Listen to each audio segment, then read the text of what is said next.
ஜமதக்கினி என்றொரு முனிவர் இருந்தார். அவருக்கு 4 புதல்வர்கள். அதிலே கடைசி புதல்வர் இந்த பரசுராமர். விஷ்ணுவின் 6வது அவதாரமாக கருதப்படுகிறார். ஜமதக்கினி முனிவருடைய மனைவியின் பெயர் ரேணுகா தேவி. இவர் மாபெரும் கற்புக்கரசி. ஜமதக்கினி முனிவர் ஒவ்வொரு நாள் காலையிலும் சிவபூஜை செய்வார். அதற்கான நீரை ரேணுகா தேவி போய் ஆற்றில் எடுத்துக்கொண்டு வருவார். இதற்காக இவர் ஆற்றில் குளித்துவிட்டு ஆற்றங்கரை மணலை கையால் பிடித்ததும் பானையாக மாறுமாம். அப்பானையிலேயே நீரள்ளி வருவார். ஒரு நாள் ரேணுகா தேவி ஆற்றில் குளித்து கொண்டிருந்த பொழுது மேலே வானத்தில் காந்தர்வன் ஒருவன் பறந்து சென்றான். அவனுடைய நிழல் ஆற்று நீரில் விழுந்தது. அதனை கண்ட அவரது மனம் ஒரு கணம் சஞ்சலப்பட்டது. அதன் பின் அவர் குளித்துவிட்டு வந்து ஆற்று மணலை அள்ளி பானையாக்க முற்பட்டார். ஆனால் பானை செய்ய முடியவில்லை. நேரமாகியதால் ஜமதக்கினி முனிவர் கோபத்துடன் காத்திருந்தாள். ரேணுகா தேவியோ பயந்து தலை குனிந்து அவர் முன் வந்து நின்றார். ஏன் தாமதம் என முனிவர் கேட்டார்.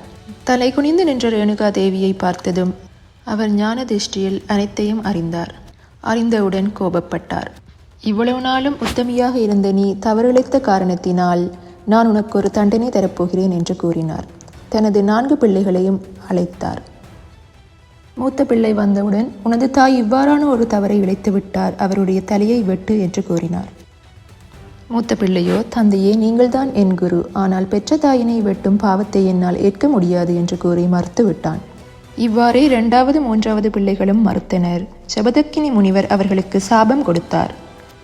4வது பிள்ளையான பரசுராமரை கூப்பிட்டார். உனது தாய் கற்பு நிலையிலிருந்து தளர்ந்து விட்டால் அவருடைய தலையை வெட்டு என்று கூறினார்.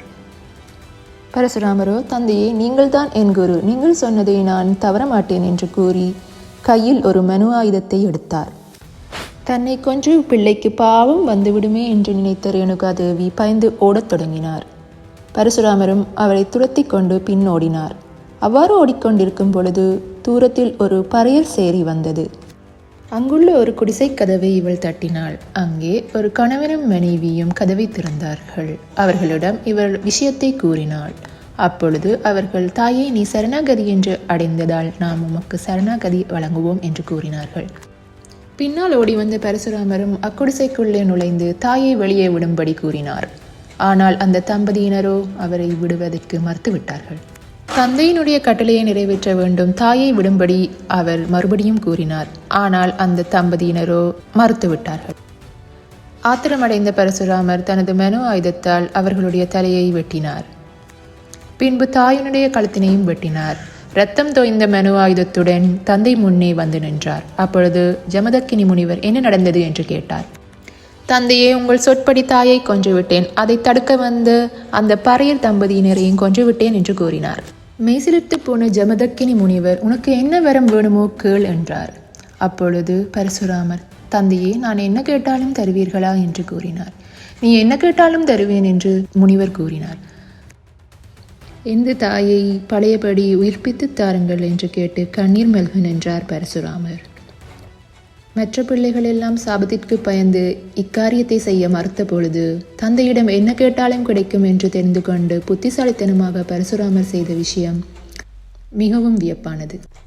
உடனே ஜமதக்கினி முனிவர் கமண்டலத்தை எடுத்து கொடுத்து உன் தாயை உயிர்ப்பித்துக் கொள் என்று கூறி கொடுக்கின்றார். அப்பொழுது பரசுராமர் மிகவும் சந்தோஷத்துடன் ஓடிச் சென்றார். அங்கே 3 சடலங்கள் விழுந்து கிடந்தன. அவரை காத்த பறையர் தம்பதியினரது சடலம் மற்றும் அவரது தாயினது சடலம். இவற்றை கண்ட பரசுராமர் குழம்பி போனார். தாயை உயிர்ப்பிக்க வேண்டும் என்ற அவசரத்தில் கமண்டலத்தில் உள்ள நீரை எடுத்து தெளித்தார். பிறகுதான் பார்த்தார் தாயினது தலையை பறையர் பெண்ணின் உடம்பில் ஒட்டிவிட்டதாக. அதிர்ந்து போன பரசுராமர் திரும்பி ஓடிச் சென்றார் தந்தையிடம். அப்பொழுது தந்தை கூறினார், மகனே, இனியொரு முறை வெட்டி ஒட்ட முடியாது. அவள் மாறி ஒட்ட அவளை மாறி அம்மன் என உலகம் இனி வணங்கும் என்றார். எந்த பறையர் தம்பதியினர் அவளை காப்பாற்ற முயன்றார்களோ அவர்களே அவளுக்கான பூஜை உரிமையை பெறுவார்கள் என்றும் கூறினார். இதுவே மாரியம்மன் பிறந்த கதையும் ஆகும். பின்னொரு காலத்தில் ஜமதக்கினி முனிவரை காத்தவீராச்சாரியன் என்ற அரசன் பூஜையில் மறைமுகமாக நின்று கொன்றுவிட்டார். ஒரு சத்திரியன் தனது தந்தையை கொன்றுவிட்டான் என்று ஆத்திரப்பட்ட பரசுராமர் 21 தலைமுறைகள் இவர்களை உய்ய விடமாட்டேன் என்று கூறி மனித ஆயுதத்தை ஏந்தி அவர்களை கொன்று அந்த இரத்தத்திலே தனது தந்தைக்கு நீர்க்கடன் செய்தார்.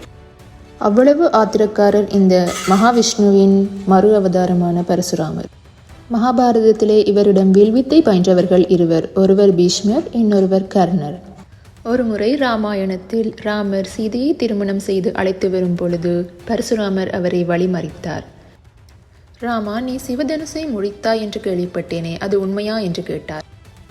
அதற்கு ராமர் அமைதியாக ஆமாம் என்று கூறினார். அப்பொழுது பரசுராமர், ராமா, இது என் கையில் உள்ள விஸ்வதனுஷு, இதை முறித்து நானேற்று, இல்லையேல் என்னுடன் போர்க்கு வா என்று கூறினார்.